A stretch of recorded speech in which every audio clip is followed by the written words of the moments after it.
الارزاق و مقسومہ، اللہ نے رزقوں کو تقسیم کر دیا ہے. الرزق و رزقان، طالب و مطلوب. رزق کی دو قسمیں، ایک رزق وہ ہے جس کو بندے تلاش کرتے ہیں، ایک رزق وہ ہے جو خود بندوں کو تلاش کرتا ہے. جو لکھا ہے مل کے رہے گا. لیکن ہماری ساری بے چینی اسی بنیاد پر کہ ہمیں اپنے خدا کی رزقیت پر یقین نہیں، اس رزق پر یقین نہیں جو ہمارے لیے لکھا ہے. پھر ہم خود بندوبست کرتے ہیں، دودھ میں پانی ملا کر بندوبست کرتے ہیں، گندم میں ملاوٹ کر کے بندوبست کرتے ہیں، ناپ تول میں 2 نمبری کر کے بندوبست کرتے ہیں، آتے جاتے بندے کو لوٹ کے بندوبست کرتے ہیں، بندوں کا مال چوری کر کے بندوبست کرتے ہیں. جاگتے بیٹھے ہو نا یار، 2 نمبریاں کر کے، حقوق کو غصب کر کے ہم اپنے رزق کا خود بندوبست کرتے ہیں. اپنے مال میں 2 نمبریاں، جھوٹ بول کے، تجارت میں جھوٹ، چیز بیچ کے جھوٹ.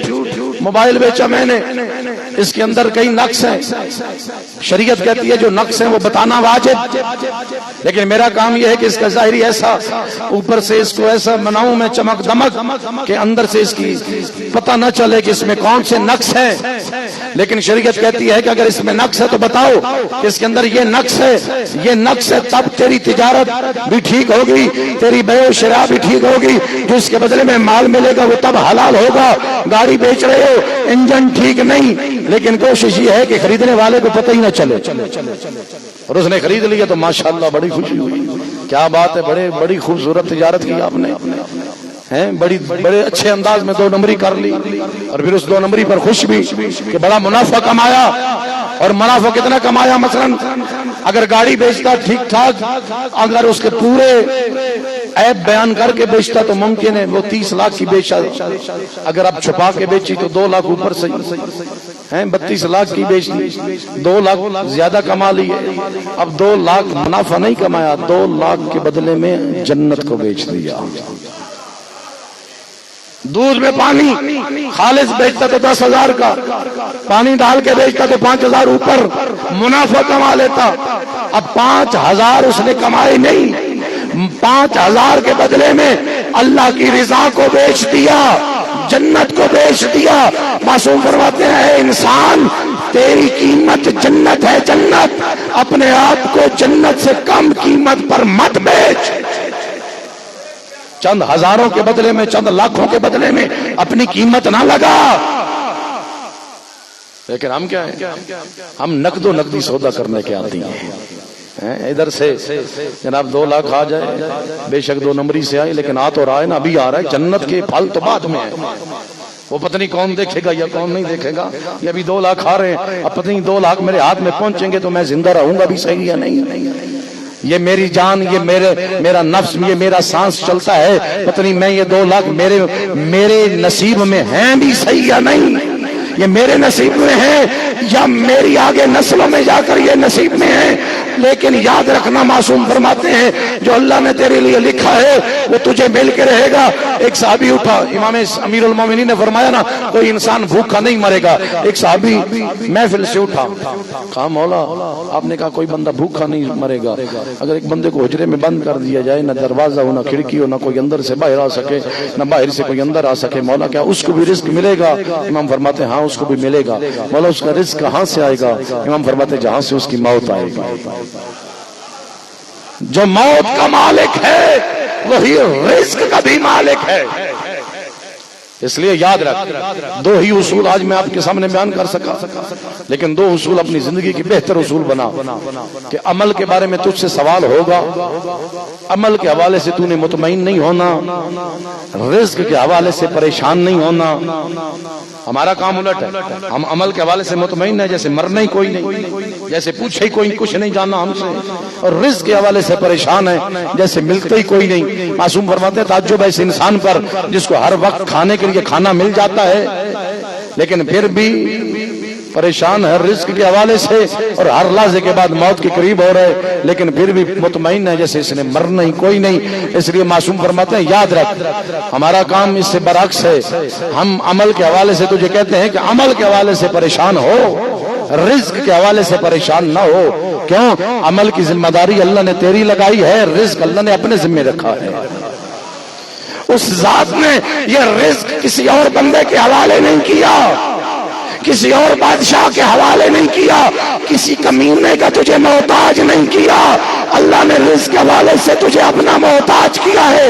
توکل کر، فقط اللہ پر توکل کر، وہی ذات ہے جو محمد و آل محمد کے صدقے میں تجھے رزق بھی عطا کرتا ہے، تیری پریشانیوں کو بھی دور کرتا ہے۔ لیکن توکل کر تو فقط رب پر توکل کر، ہمیں خدا پر بھروسہ ہی نہیں ہے، ہم دنیا والوں کے ہاتھوں میں دیکھتے ہیں یہ بندہ میری مشکل آسان کرے گا، نہ میرے بھائی، جس ذات نے اس سے عطا کیا وہی پوری دنیا کا رازق ہے، وہی تیرا اور میرا بھی رازق ہے۔ ایک شخص نے دعا مانگی، پریشان حال ہے، مقروض ہے، قرض خواہ نے بڑا تنگ کیا ہوا ہے، بڑا مومن بندہ، پوری رات گڑ گڑا کے دعا مانگی، میرے اللہ میں مشکل میں ہوں، میری مشکل کو آسان کر۔ اللہ نے اس کی دعا قبول فرمائی۔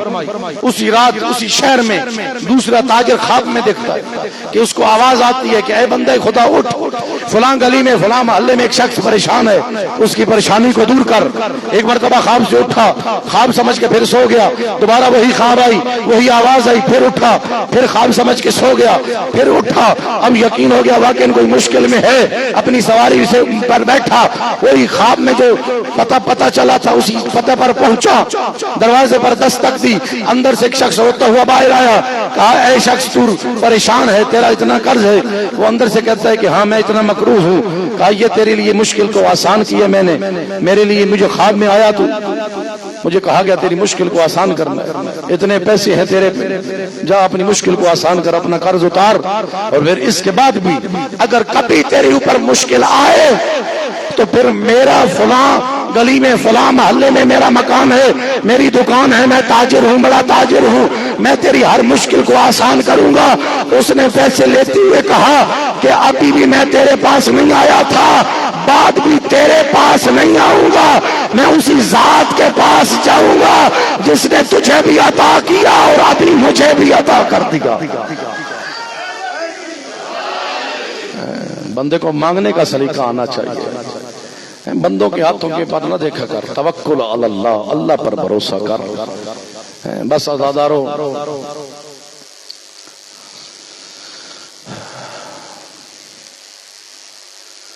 بڑی محبت کیا کرتے تھے امام شفقت کا اظہار امیر المومنین،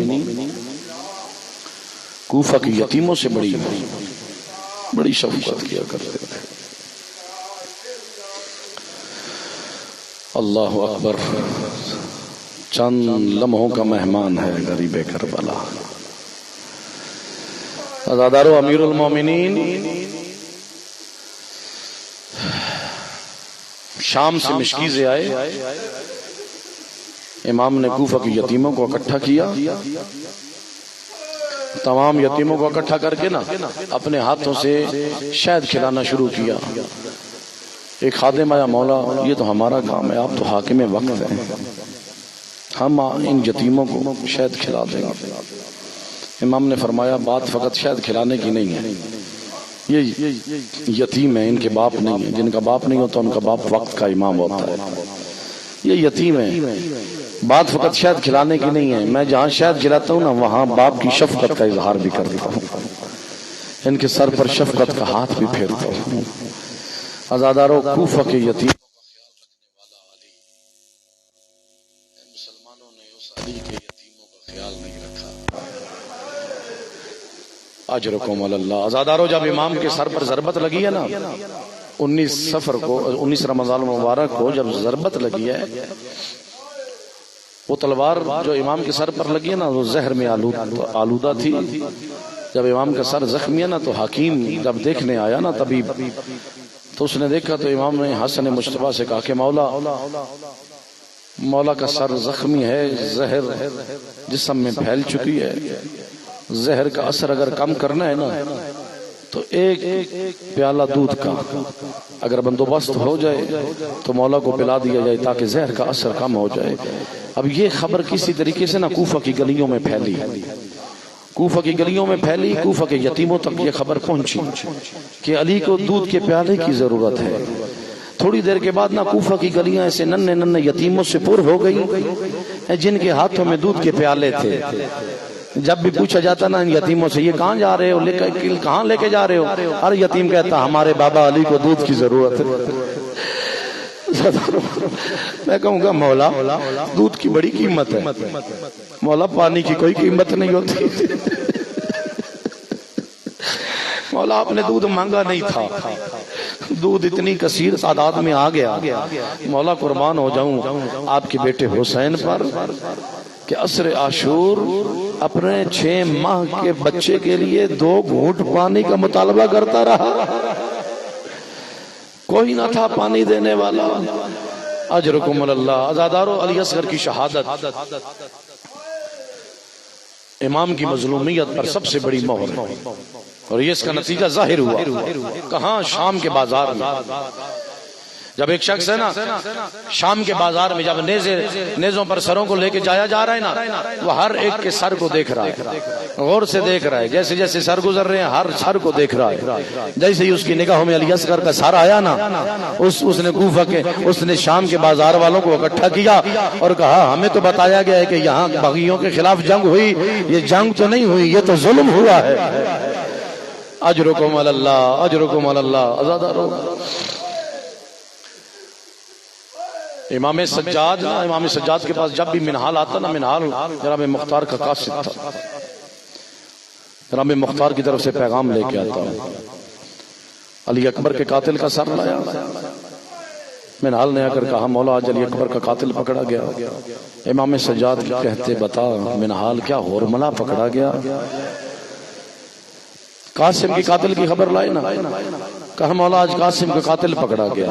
امام نے بتایا، امام نے پوچھا کہا بتا اے منہال کیا ہورملا پکڑا گیا؟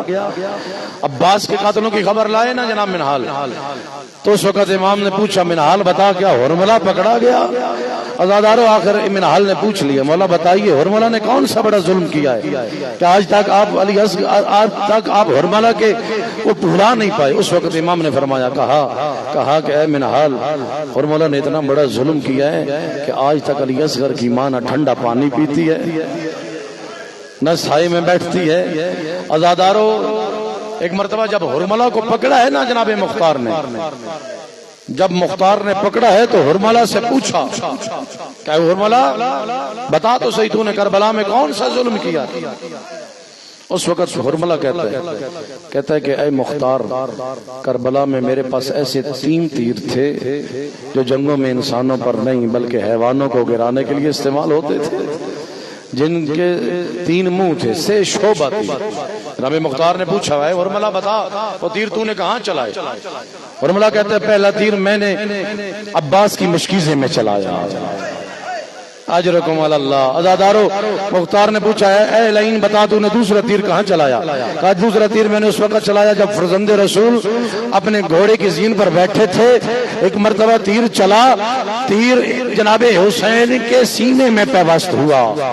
اجرکم اللہ۔ عزادارو، یہ سننا تھا ایک مرتبہ جناب مختار اتنا روئے کہ غشی کا عالم طاری ہوا، جیسے غشی سے افاقہ ہوا نا، ایک مرتبہ اٹھے اور ہورملا کے گریبان کو چاک کیا اور کہا ہورملا بتا تیسرا تیر کو تو نے کہاں چلایا؟ اس وقت ہورملا نے کہا کہ اے مختار تیسرا تیر میں نے اس وقت چلایا جب حسین کے ہاتھوں پر 6 ماہ کا بچہ، جب حسین کے ہاتھوں پر 6 ماہ کا بچہ تھا۔ عزادارو، ایک مرتبہ امام نے جب استغاثہ بلند کیا ہے نا، ایک مرتبہ خیمہ گاہ سے رونے کی آوازیں بلند ہوئیں۔ عزادارو، جیسی رونے کی آوازیں بلند ہوئی نا، امام آئے ہیں خیمہ گاہ میں، آ کر پوچھا اے بہن زینب یہ رونے کی آوازیں کیوں بلند ہیں؟ کہا کہ بھیا جب سے آپ نے استغاثہ بلند کیا ہے نا، علی اصغر اپنے پنگوڑے میں سنبھل نہیں رہا۔ عزادارو، امام نے فرمایا ناولینی حتی اودعہ، اے زینب بہن مجھے یہ میرا علی اصغر میرے ہاتھوں میں دو نا تاکہ میں اسے الوداع کر کے آؤں۔ اپنے ہاتھوں میں علی اصغر کو اٹھایا، لشکر اشقیاء کے سامنے آئے۔ عزادارو، یاد ہے نا آپ کے سامنے عرض کیا تھا جب ہور کا لشکر آیا تھا آخر میں علی بن تہین بیٹھا تھا، کہتے کہ جیسے میں نے دیکھا نا امام علی مقام نے کہا تھا عباس کو، اے عباس، اے علی اکبر اٹھو نا، مشکیزیں اٹھاؤ، ہور کے لشکر والوں کو پانی پلاؤ۔ کیونکہ ہور کے لشکر والوں کو موت کی زردی چھا چکی تھی، پانی پلانا شروع کیا۔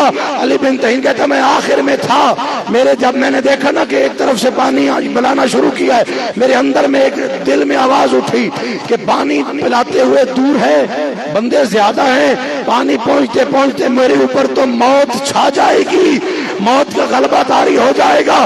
کہتے جیسی میرے دل میں یہ آواز اٹھی نا، اچانک مجھے ایک صدا گونجی، کہتی کہ اے علی بن تہین ہاتھ آگے کر، میں تجھے پانی پلاتا ہوں۔ کون تھے؟ کہتے میں نے آنکھیں کھولی، میں نے دیکھا یہ فرزند رسول حسین تھے۔ میں رک کر کہوں گا کہ مولا کیا ہے یہ علی بن تہین اس وقت نہیں تھا جب آپ علی اصغر کے لیے 2 گھونٹ پانی کا مطالبہ؟ عزاداروں مجھے بتائیے، علی اصغر پیاسا ہے نا، 6 ماہ کا بچہ ہے، علی اصغر کی پیاس ختم ہو سکتی تھی، کیسے؟ آپ بھی اپنے بچوں کو پانی پلاتے ہیں؟ نومولود بچوں کے ساتھ اگر ایک انگلی فقط پانی میں ڈال کر نا 2 قطرے اگر ان کے منہ میں چلے جائیں ان کی پیاس ختم ہو جاتی ہے۔ کیا اتنا بھی پانی نہ تھا؟ عزاداروں جیسے یہ سوال کیا ہے نا امام نے، دعا کیا کر، دعا کیا کر، کسی بھی شریف زادے کو کسی کمینے سے سوال نہ کرنا پڑے۔ اور پھر امام نے یہ یاد بھی کیا ہے آپ کو اور کہا ہے کہ اے بیٹا سجاد میرے شیعوں کو سلام کہنا اور ان کو بتانا کہ کتنی مشکل وقت میں حسین اپنے علی اصغر کے لیے پانی مانگتا رہا، لیکن کوئی نہ تھا پانی دینے والا۔ عزادارو ایک مرتبہ